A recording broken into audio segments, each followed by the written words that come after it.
Welcome to Hope on Fire, relevant talk radio for young adults. Whether you're 25 or 45, there's bound to be a discussion that you care about. Our mission is to share practical ways to find God in your everyday life. And now let's join today's host, Rick Mann. Our society, once rooted in Christian ideals and beliefs, has, over time, slowly moved away from a faith-based worldview and began to place complete trust in pure scientific study. Well, in other words, we won't believe it unless we can prove it. But what about faith? I mean, can we mix faith with science? And if so, how can we reconcile the intangible with the physical? Is there scientific evidence that supports a Christian view of creation? You know, as someone who has always enjoyed watching science shows on PBS and the Discovery Channel, I've always struggled sometimes with trying to put my faith in the context of the world's scientific evidence. Hi, I'm Rick Mann, this week's Hope on Fire host, and we are beginning a two-part series on creation science. We'll be taking a look at some of the scientific evidence that supports a God-centered creation and a biblical account of the world around us. Joining me today in the studio, here in the Hope on Fire studio, is Chris Lang, my co-host. Chris, welcome. Good to be here, Rick. Our Hope on Fire contributing editor for this series is Dave Johnson. Dave, I'm glad that you're here. Glad to be here. And last but definitely not least is our special guest, Dr. David Gentry, who is currently working on his residency in nuclear medicine, but is also an accomplished creation scientist and researcher. Dr. David, you and your father, Dr. Robert Gentry, have worked for years together, putting forth scientific theories and evidence to support a biblical model of the universe and of creation. And well, to get us started, well, first of all, welcome. We're glad that you're down here. Glad to be here, Rick. To start things off, can you tell us maybe a little bit about yourself and your dad and what kind of research you guys have done?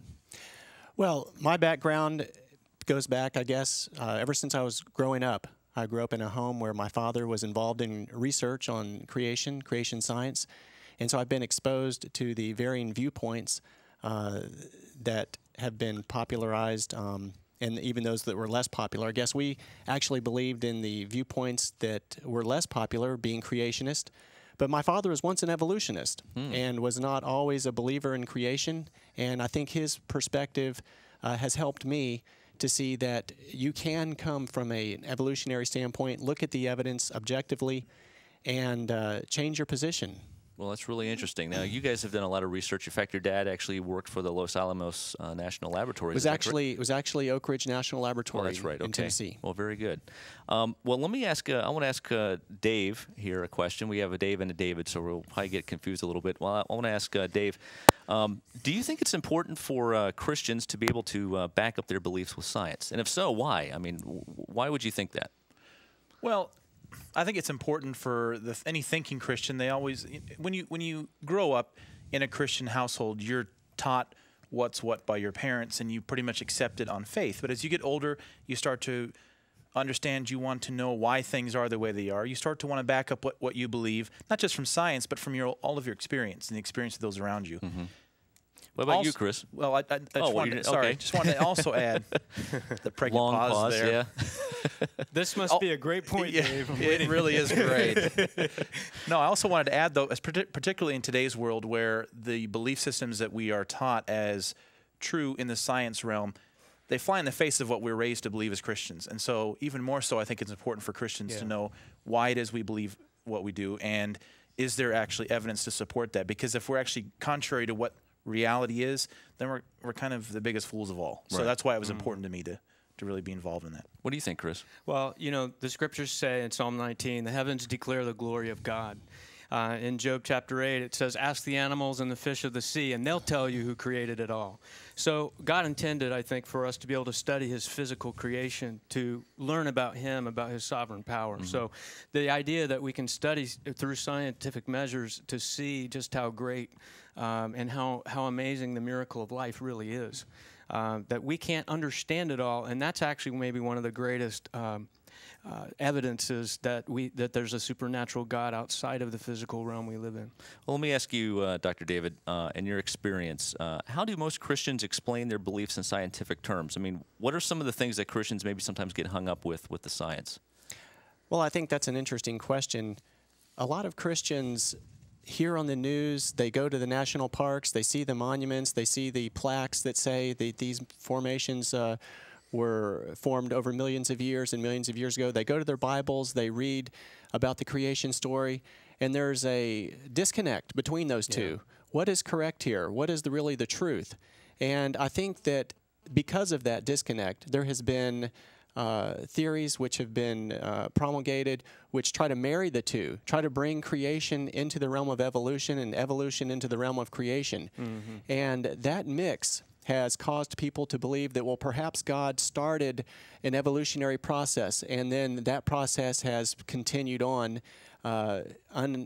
unimpeded or uninterfered with by God. But whereas I think that it's dangerous sometimes to do that, because you end up losing credibility not only from the scientific standpoint, because you're not really remaining true to science as the world views science, and you're not really adhering to a strict biblical view either. Right. I mean, I, at least for myself, I mean, this is something that a lot of Christians really don't study much. I mean, we just kind of take it on faith, or if someone were to ask us, well, what do you have to support it? It's almost like, well, we believe, or I think, or maybe it could have been this way, without actually having some evidence to kind of, put forth. Well, let's start off with the beginning of creation. I guess we could either look at either the beginning of it all, or the beginning of the universe, or maybe we could start a little later with the creation of the earth. Or are they the same thing? I mean, some people talk about the Big Bang and that maybe the universe being created before the earth was created, or did they happen at the same time?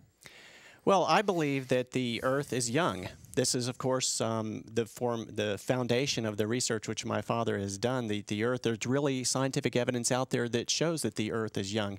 When you say young, how old would that be? Well, in keeping with the chronology that is consistent with the Bible record, the thousands of years, 6,000 years, I think is a very reasonable time frame for the age of the earth, even in a scientific perspective, not just a biblical perspective. And we have scientific evidence that has been published to support that view.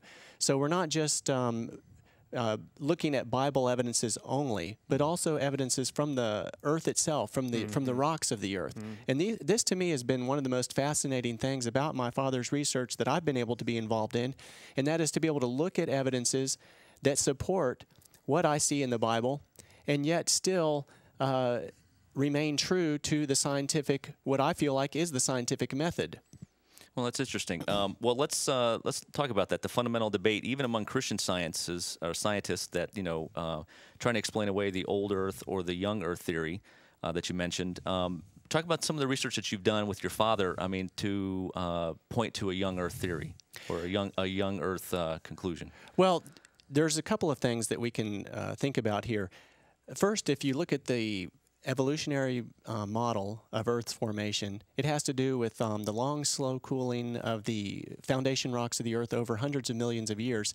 And flying in the face of that is evidences from the same rocks themselves, rocks which are theorized to be old, are little tiny records of radioactivity, which when they reacted with the rock matrix around them, left a record of their activity, and actually formed the basis of a research project which my father embarked on, which actually showed that these little specks of radioactivity which have been left in the rocks, some of them from the isotopes of polonium, are so short-lived that they cannot be explained on the basis of a rock cooling slowly over millions of years, but that the actual particles, while they were radioactive, have such a short half-life that they needed to be implanted in the rock, and for the rock to crystallize around them rapidly enough so that before the half-life of that little polonium had been spent, that the rock would crystallize around it. And instead of taking hundreds of millions of years for this to happen, it would need to happen within a couple of half-lives of this element. Meaning how long? Physical time? With the half-life of the particular element that I'm thinking of, polonium-218, is only 3 minutes. So you have left in this rock a permanent record in the shape of concentric spheres or circles. When, if you remember from science class, the different types of radioactive decay, there's alpha decay. In this case, the alpha decay actually damages the rock matrix and discolors it.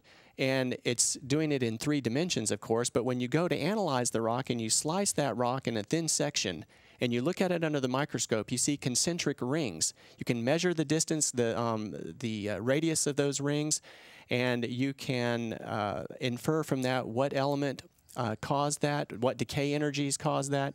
And when we did that, when my father did that, and he's published this in the scientific journals, he saw that these elements were actually formed as a result of the action of polonium, which has no precursor. Well, you know, the thing that I really got out of watching some of the videos that are on your website, which we'll give it here in a little while, basically what you said was, you know, that when these things give off these radio isotopes, or you know, they throw off these extra electrons essentially and create these halos in the rock, if the rock wasn't formed very suddenly, these halos would have been lost to time.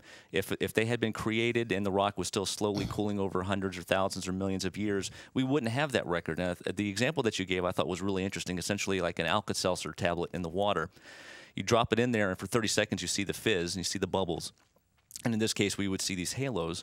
And then if you didn't freeze the water, it would just evaporate away and you wouldn't see the evidence. But if the water was suddenly frozen in time, you would have these bubbles crystallized or, you know, displayed in the ice. And so that's essentially what these little fingerprints of polonium, right? Absolutely.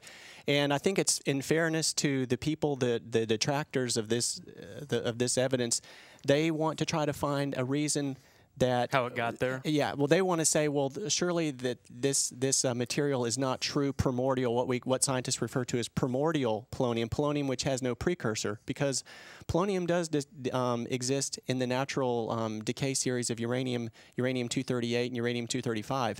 However, the particular polonium that formed these polonium halos really has no uranium precursor. And that's important from the standpoint of a creationist, because an evolutionist would say, yes, you have these polonium halos, but were they secondarily derived from uranium, which has a several 100-million-year half-life or more? And the answer to that is no. And there's a whole series of scientific experiments that were done to verify that these polonium halos indeed were not secondarily formed from uranium decay series. So the idea that God spoke something out of nothing and it became... It really supports that. Psalm 33, 6 and 9, by the word of the Lord were the heavens made, and all the host of them by the breath of his mouth. For he spake, and it was done. He commanded, and it stood forth. The Bible speaks to an instantaneous creation of the earth by God. And I feel like the scientific evidence that we see in the polonium halos collapses that geological time frame from hundreds of millions of years to minutes. That is unbelievable. Awesome. And it's just great because I think it doesn't shortchange God at all. We'll continue our discussion with more on creation science right after this. Welcome back. We are discussing creation science. This is the first part of a 2-part series here on Hope on Fire. And before the break, we were discussing basically little fingerprints of God in the creation of the earth. Let me ask you this question, because you know, I know your belief of a young earth is not uncommon, but yet there are Christians out there and other Christian scientists who believe in a different theory, or who might try to mix in an evolutionary model with Christianity or the biblical account. Let me ask you, and if anyone else has an opinion, you can jump in. Do you think that you can believe in some form of evolution and still be considered a Christian? What do you think about that? Well, I think undoubtedly the answer to that question is in the minds of you know, there's a different answer to that question in the minds of everyone. Mm-hmm. You know, with me personally, for me, I can answer for myself, you know, better than I can answer for someone else. For myself, being a Christian is part of being a Christian involves a belief in the Bible which doesn't deviate in any respect to what I know to be the truth from the Bible. Now, does that include science? I believe it does for me. I feel like there's evidences in the earth which supports a young age of the earth, And of course, I would consider that in harmony with my Christian beliefs. Now, other people that might believe in evolution and still go use a Christian, use the name Christian, I think that each person has to look in their own heart and answer that question for themselves. No one can really know that answer for someone else, I think, but it's something to think about. I would add into that belief in creation is a strong part of being a Christian, but it's not the probably most fundamental core of what defines a person to be a Christian. And I think lots of Christians are along the pathway of becoming the perfect Christian, are along that path in different ways. And so as they shed off, or as new light comes along, then they advance forward on that. And so I think it's perfectly plausible and reasonable to think that some Christians may believe in some form of evolution and still be considered Christians, and I would consider them Christians. And still have a good relationship with Jesus and with God. I would agree. Go ahead, Chris. Well, and I think from the standpoint of believing in some forms of evolution as it relates to a young Earth theory, are not without evidence. We have some evidence of changes in the Earth, not only in our own human structure, but also other life forms. So I think there are forms of evolution that fit in the biblical model. Well, certainly microevolution fits into that, which is this adaptation that we have living creatures adapt to their environment, which is certainly under the guise of microevolution is irrefutable. Right. And we're gonna share a picture or two that kind of demonstrates that here in a second. But the last point I wanted to make real quick, Rick, if we take away from God the power to speak something into existence from nothing, like the evidence your father and you found that you published, which is powerful research, if our God is not strong enough to speak something into existence from nothing, then in a way, you think spiritually, the limitations that God has to speak a change in your life. If he has the power to do that, then certainly God has the power to speak changes to your personal life and mine. Right. I mean, and that's what I was going to say. I said I don't think we can shortchange God to say that he doesn't have that power, which is just which is incredible. Real quick, one of the interesting things that I think many of us might not figure into the creation science discussion is the complete and utter destructive power that sin has actually had on the universe and the creation. Can you explain that? Yeah, I think a lot of times people look at the earth and they think, how could God have created this, what we see? It's so imperfect. And I think that from that context, it's important to go to the Bible and to look at there's 3 places in the Bible where you can actually look and see where the earth itself was cursed. And the first one's in Genesis 3:17. And that happened actually at the time of the fall. God, you could actually think of the first curse as being the time when cell death was introduced and the ground was cursed. The second curse, you can read about it. That first curse you can read about in Genesis 3:17. It talks about thorns and thistles will be.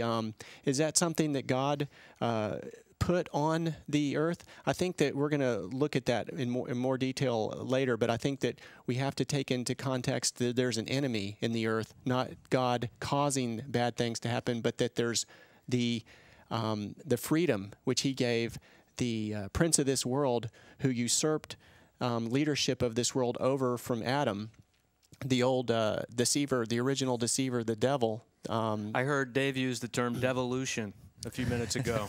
Right. Devolution, a form of evolution, apparently, to the wrong direction. Right. The second curse we can read about in Genesis 4:11, and that actually happened when Cain slew Abel. And that's an interesting one. God told Cain after that, he said, the earth is not going to yield to you its fruit and its strength anymore. And just from that one act, the whole earth was cursed. The strength of the crop yield wasn't going to be as strong as it was before after that act.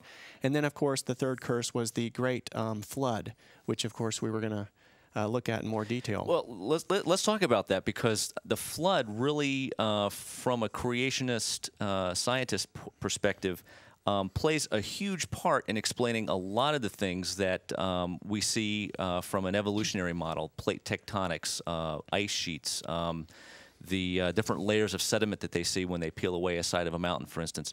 How much does the flood really play in creation science? It's a huge, huge component of creation science. And I would say to the lay person out there that has any interest at all in wanting to see firsthand the most magnificent evidence of a worldwide flood, you can go to the Grand Canyon. You can see the flat layering, the pancake-style layering of all the layers there in the Grand Canyon, and the cut that you see there through the model that has those layers being laid down over millions of years. Does not fit with what we see. If those layers had been laid down over millions of years, the eroding and the effects of weathering on each of those layers would cause them to be rough and jagged. But instead, they are very perfectly smooth, one laid on top of another in rapid succession, and then cut through by a tidal force of water during the time that the floodwaters were receding. To me, speaks very plainly of an event that could only be explained by the cataclysmic global flood. There's other things too. There's the tremendously large oil reserves, the coal reserves that we see in the Middle East and also in the elsewhere in the world. Where did all that coal and where did all that oil come from? We believe that as the old earth was overrun by the waters of the flood, that vegetation, the lush vegetation that existed prior to the flood, perhaps more lush than it is on the earth today, was all covered up in heaps and buried at tremendous depths and temperatures, and they're changed rapidly to oil and coal. Haven't you done studies with your dad to show that how quickly wood can become coalified? Exactly. It's been documented that the coalification process and the process of changing organic matter to oil is actually much more rapid than has been previously thought. And this has been documented in the laboratory and been duplicated. And this shouldn't surprise us at all, because in keeping with this discovery, we again go back to the Bible and say, yes, this does fit with what we read there. The old earth did perish by a flood. The lush vegetation that was part of the original creation, buried by a worldwide flood, now becomes the source of fossil fuels for us today. Mm-hmm. Well, let's talk about the flood in the terms of the curse, essentially. You said this was the third curse. Yes. I mean, what happened maybe fundamentally to the earth and to us maybe as a result of what happened to the flood? I think that the Bible is the best place to go to answer that question. The fountains of the great deep were broken open. And I think that was a miraculous event, that God miraculously caused not only rain to fall, because certainly it rained, but that the fountains, actually the water in the earth itself, the water that was used to hydrate the earth before the time of the flood, the whole system of irrigation that God had created in the earth. You know, before the flood, there's no record of it ever having rained prior to the time of the flood. Rain only fell after the flood. So it is our model that God, in His wisdom, when He created the earth, created it with water channels under the earth and under the ground, that when the flood actually was called forth by God, this groundwater was actually broken up and sent into the atmosphere, and it's never really been changed back to its original form. Well, also, one of the theories that I had heard, and we got to wrap up here in just a minute, but was that maybe the earth was covered with clouds, and that was another source of rain, and that the clouds essentially would have protected us from certain cosmic radiation, and that when the first rain, this cloud essentially was dissipated, and it was, as a curse, started the natural decline of humanity from the perfection that Adam and Eve had to what we look like now. Yeah, there's no question that the water surrounding the earth prior to the flood perhaps did provide some type of protection for us. The lifespans of the people that lived before the flood were much greater than they are now. And in fact, we read in Genesis 6, verse 4, that there were giants in the land in those days. We should see evidences from the earth of giants that lived prior to the flood. Do we see those? We really don't see them that much. Chris actually has one of the very few documented sources that I know of where it's been published of large, and Chris, you can tell about that. Yeah, this is Life magazine from 1946. Some people might remember who Bing Crosby is when he was our age, but inside there's these human bones that are huge, and they're actually called giants. And Genesis 6 says there were giants in the land before the flood, and we certainly believe that evolution occurred after the atmospheric changes occurred from the flood. And here you see, well, for those of you listening can't see, but the human tooth is huge, much bigger than a normal human size. There's also tooth. a jawbone there. And then a jawbone on another page there that's more than twice as big as a normal human, modern human jaw. Right. So clearly, and this is one of the few studies that have actually found human bones. So. Well, you know, we have covered a lot of information today, and I just want to say thank you to Dr. David. We're going to continue to discuss this discussion next week, and I'm sure that you've probably left us with plenty to think about, and maybe for some even created more questions than we've answered. But that's okay, because we will be returning next week to discuss to continue this discussion with part 2 on the topic of creation science. And next time, we're going to be taking a look at dinosaurs, ice ages, carbon dating, and the debate over intelligent design. I want to thank my host, or my co-host, Chris Lang. Thanks for joining us. And, of course, our contributing editor, Dave Johnson, and Dr. David Gentry. Thank you so much. Listen, if you want more information and links about creation science, visit us on the web at our website, hopeonfire.org, and your website, Dr. Gentry's website, at www.halos.com. Thank you for joining us this week on Hope on Fire. We hope that you have a great week, and thanks for joining us. Hope on Fire is produced by Livestreams Media, a listener-supported ministry. To download a free copy of today's program or be a part of our social network, please visit our website at hopeonfire.org. You may also contact us by writing to Livestreams Media, P.O. Box 608513, Orlando, Florida 32860. Once again, that's Livestreams Media, P.O. Box 608513, Orlando, Florida 32860, or online at hopeonfire.org. Thank you so much for your letters and continued support. Until next time, may God set your hope on fire.